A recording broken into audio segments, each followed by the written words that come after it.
Is Tech refrigeration and air conditioner specialist. Today we have this water cooler, guys. This water cooler was not working properly. The problem was here. You can see here at the bottom we have a small compressor, and then the relays which gives power to the compressor. So those relay was fault, guys, and then we just replace with a new one, and then now it's working perfect.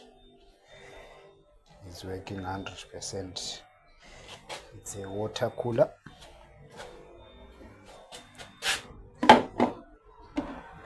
Now I can drink a cold water.